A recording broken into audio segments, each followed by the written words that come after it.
جان بچانے کے لیے وقتی طور پر کفریہ کلمہ کہنا بھی جائز ہے۔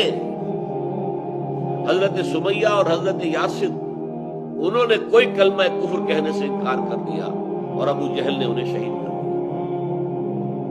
حضرت سمیہ کو برہنہ کیا ہے بیٹے کے سامنے، بیٹا عمار اسے ایک ستون کے ساتھ باندھا ہوا ہے، اس کے سامنے ماں کو برہنہ کیا۔ اس نے آنکھوں پہ ہاتھ رکھے، کہا اس نے، ابو جہل نے تنگ آ گیا جب کوئی کیسے سب لوگ جسم کو داغ رہا ہے تو تکلیف ہو سکتی دے رہا ہے، اچھا ایک دفعہ تم کلمہ کفر کہہ دو، تم کہہ دو یہ کہ ہاں تمہارے بتوں میں بھی کچھ حقیقت ہے۔ اور ایک چھوٹی سی کوئی مورتی تھی اس کے ہاتھ میں وہ سامنے رکھی، حضرت سمیہ نے اس پر تھوک دیا، جس تیش چڑھا ہے وہ نیزہ لے کر ان کی شرمگاہ میں مارا،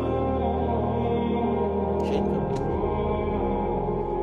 حضرت یاسر ان سے بھی یہی کہا، ایک دفعہ بھی کہہ دو تو میں چھوڑ دوں گا۔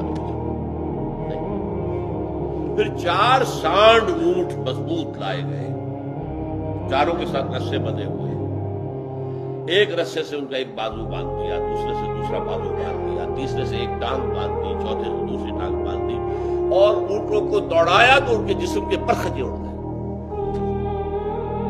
لیکن بیٹا جو تھا، اب دیکھیے بوڑھوں نے برداشت کیا، جوان بیٹا عمار وہ برداشت نہیں کر سکتا، اس نے کلمہ کفر کہہ کے جان بچا۔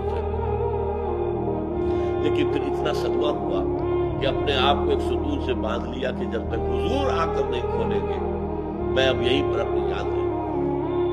حضور کو اطلاع ہوئی، تشریف لائے کہ ٹھیک ہے، تم نے جو کیا، جو تمہارے والدین نے کیا وہ تو بہت بلند رتبہ ہے، وہ تو بہت دور چلے گئے کامیابی میں۔